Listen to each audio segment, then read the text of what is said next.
A very good afternoon. Many thanks for staying with us on TV47. Welcome to Newsfeed. My name is Mombi Chege. Now, the national government has renewed issuance of land title deeds to Kilifi residents as a way of ending the perennial squatter problem in the area. Now, according to the Chief Administrative Secretary in the Ministry of Lands and Physical Planning, Gideon Mongaro, the government is said to be in the process of buying land from tycoons in order to resettle squatters in the region. The CAS said this after paying a visit to Kilifi Governor Amason Kingi in his office in Kilifi town on Saturday. We have money from Mazurui, and we have said because we are buying 3 parcels of land in Kilifi out of the 4 the government is buying.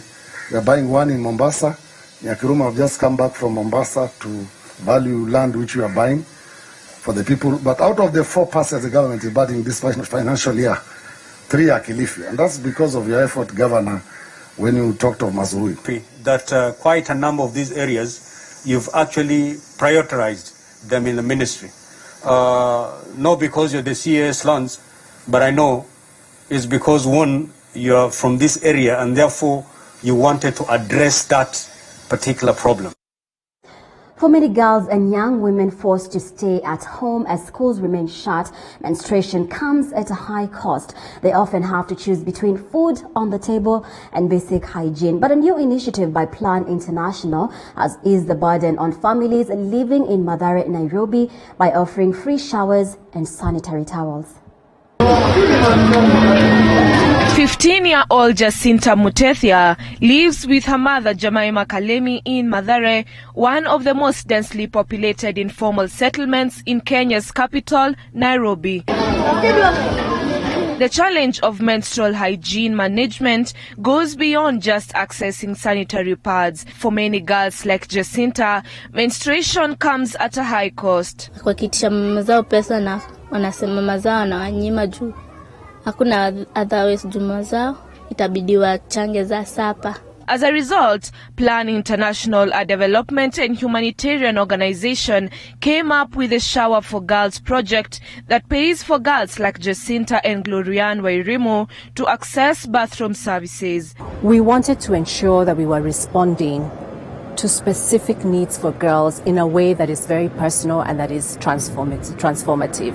So we'll be looking to see what are the lessons learned from that and how we might scale that up and how that informs our urban programming as we move forward. The project was started to ease the burden on both girls and their parents, torn between the option of putting food on the table and addressing sanitary needs. Initially, most of these needs were being addressed in schools, which distributed free sanitary pads and provided bathrooms and toilets. But with the closure of schools and shortage of water, the project has become a lifeline for many here. Before corona ikuje, life ilikuwa poa, tulikuwa shule ulikuwa unapata enough water, ulikuwa unaoga asubuhi na jioni. Sasa ukiwa home unapata ati utoga once per day ama unakosa kuoga siku moja, unaoga the next day juu ya maji. Plan International is hoping to expand the initiative to reach more girls and is calling on the Kenyan government to prioritize hygiene for girls as part of its ongoing response to the pandemic. Nanok Lauren, TV47.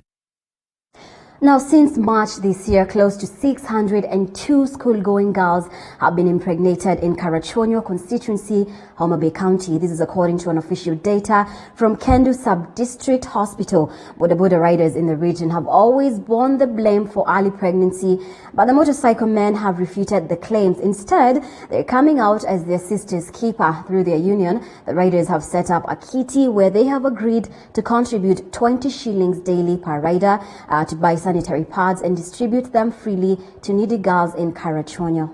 Pregnant with a teenager, a boy of my age mate, and it has been a challenge because it was not easy when you have pregnant at the same time you are still going to school. So it is a big challenge to us girls when you are in school. You are pregnant, you are back at home, nobody's taking care of the child. Let's also not forget that, when we have, for example, 600 girls who are pregnant in Karachuonyo constituency, and 6,000 girls who were pregnant in Homa Bay County, we should not forget the fact that we are looking at a commensurate infection of sexually transmitted infections and including HIV. Tumekuwa tukilaumiwa kwa mimba za mapema ambazo zinatokea kwa watoto wetu wanafunzi.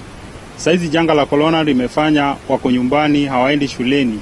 Lakini hizi mimba nyingi zao zinatokea kwa wale wa rika zao. Kila wanabodaboda wanalaumiwa. Wakibeba msichana, hiyo tayari wamama wakiona msichana amebebwa na mtu wa bodaboda, wanasemanga ati hiyo tayari ni mimba. Na haikuangi hivyo. Hii shida inatokea kwa kila boma, walimu, daktari na kila wazee. Elsewhere, Mbeere South Embu County residents are now calling for the transfer of the area deputy county commissioner. They also want the EACC and DCI to investigate top security officials in the area. This is after a string of mysterious murders in the area without a single arrest made in connection to the killings. Muge William reports.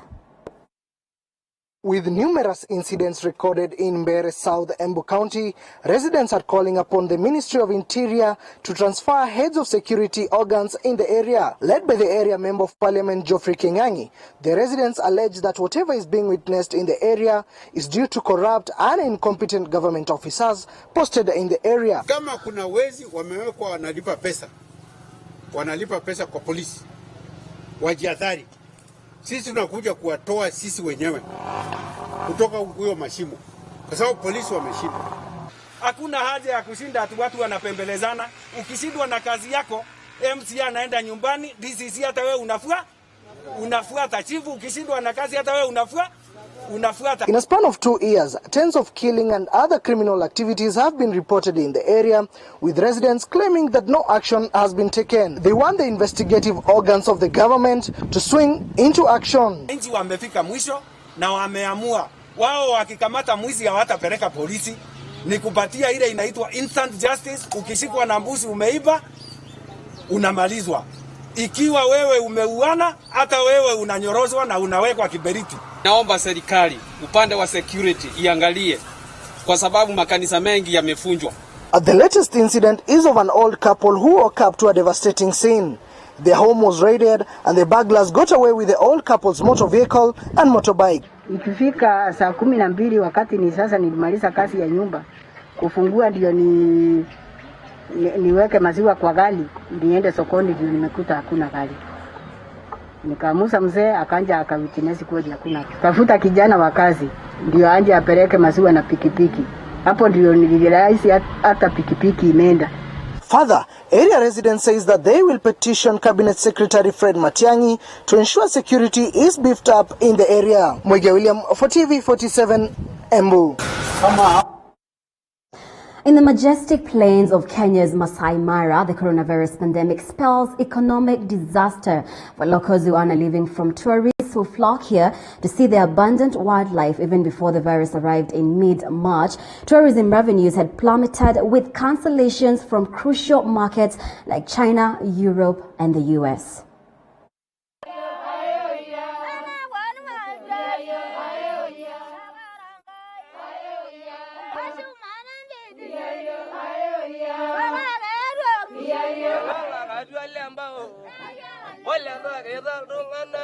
Agama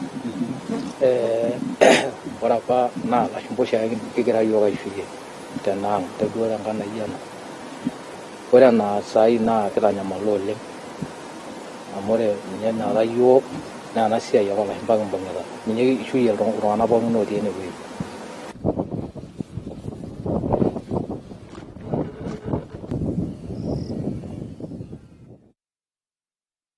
Now, a family in Kiasila village in Mua Hills of Machakos County are at the verge of being evicted from their ancestral land. Their father, Ngolia Ndua, now deceased, and the owner of a 15-acre of land had sold 4 acres to someone else, according to a document seen by the media. Joseph Mwania, a 6th-born son in the family of 7 children, says he was born and raised in the same land and there was no conflict when his father was alive. Sikuona shida wakati wazazi wangu walikuwa, mama yangu alikuwa hajui kuongea, hata hakuwa na masikio ya kusikia. Alikuwa deaf and dumb. Sasa walipowaka mwaka wa 1993, mwaka wa 1998 niliona mtu 1998 niliona mtu akaja akasema hii shamba ilikuwa yao, tuame kutoka hapa, na akatupomolea nyumba. Nilikuta wazazi wako na wakaaka, na niko na watoto 4, na sisi tunaomba tupate haki yetu.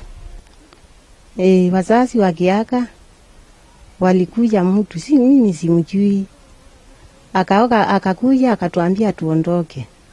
Sasa tukasema sisi tutaenda wapi? Na tuna bahali wa kwenda, niko na watoto, hata niko na mtoto mdogo. Hata alinichukua akanipeleka, nikaenda kulala polisi. Na mimi sikujua ni nini. Sikujua ni nini. Nikakuja nikatolewa, nikakuja nyumbani. Akakuja akatupomolea nyumba. Anatupomolea nyumba nyingi sana. He is a fashionista like no other, and in his own words, no one in Africa dresses better than him. Meet James Maina Mwangi, the colorful suits fashionista. He is a fashionista like no other, and in his own words, no one in Africa dressed better than him. Meet James Maina Mwangi, the colorful suits fashionista. James Maina Mwangi thought men weren't supposed to wear colorful clothes, but he says God gave him a revelation that men too can wear brightly colored clothes. Mwangi, 59, dressed in yellow suit pants and a jacket with a striped red, blue and yellow shirt, joined by a red and yellow tie and yellow hat, said that he drew curious reactions 25 years ago when he would go out in his colorful suit. But soon enough, some began emulating him. Wakati nilikuwa nikiomba Mungu, nilimwambia Yesu, awe akinipatia taji haina watu wengine, na taji haina watu wengine. Wanaume walikuwa wanajua kuvaa nguo ya black, nguo ya brown ama grey na dark blue. Hizo ndio zilikuwa kala za wanaume. Kwa hivyo na mimi alinipatia hekima, akanionyesha zile makara zote nafaa kuvaa, ndio niwe tofauti na watu wengine. Na hivyo ndio nilianza. Watu walikuwa hawajui mimi nafanya nini, lakini tukikutana nao unasikia wakisema hey, you are very smart. Kwa hivyo hata wao wakaanza kuingiwa na hiyo roho, na ndio sababu unaona hata sasa wanaume wengi utakuta wanakara zote sasa wanavaa. Mwangi recalls the days when as a kid he only had one shirt, washing it daily and putting it on even before it dried. People would laugh at him because of how poor he was and called him crazy, but he would always say, one day I will be a star. Nilikuwa nikihadithia watu nikiwa mdogo, nikiwa na shati moja, nikiwa nimevua pale Pangani, watu wananicheka. Na nilikuwa nikiwaambia siku moja nitakuja kuwa star. Na walikuwa wengi wakiniita mwenda wazimu.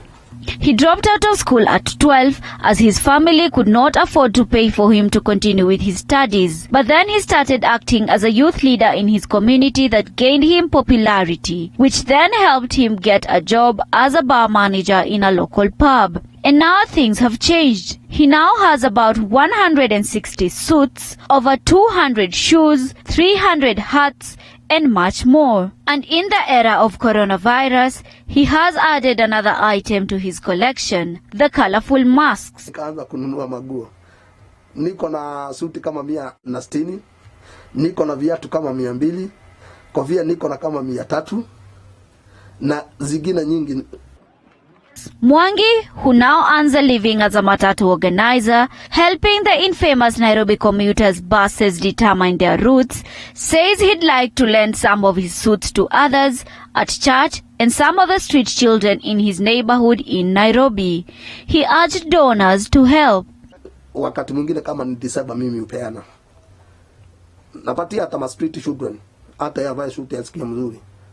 Zingine napeana kwa makanisa.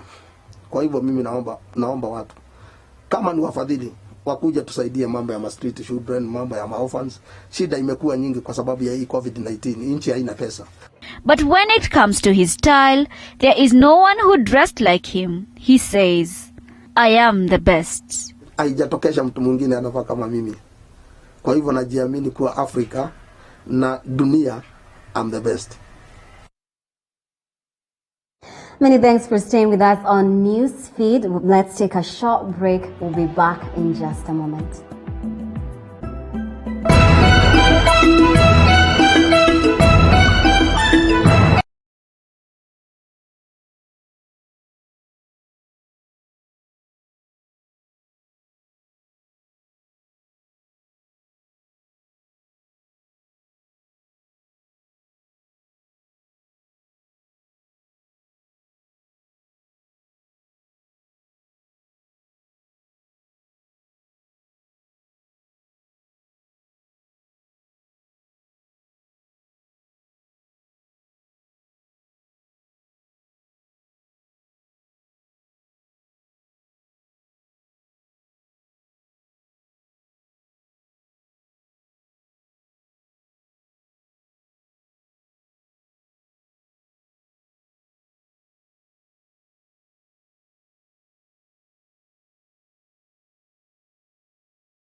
Welcome back. On the international scene, more than 80 people have died in recent days after drinking toxic bootleg alcohol in the Indian state of Punjab, officials and reports say. Now, the people died in 3 districts of the northern state, and police have arrested 25 others. Hundreds of people die every year in India from poisoned alcohol that is made in backstreet distillers and sold for as little as 10 rupees. Now, the illicit booze had claimed 12 lives in Amritsar and 63 lives in Taran.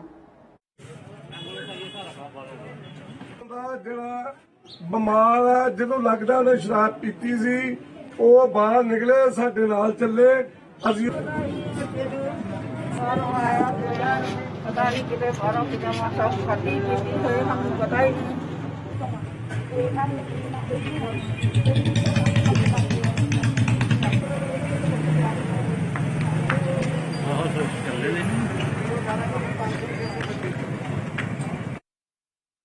And thousands protested against Prime Minister Benjamin Netanyahu across Israel on Saturday night, demanding he resigns over alleged corruption.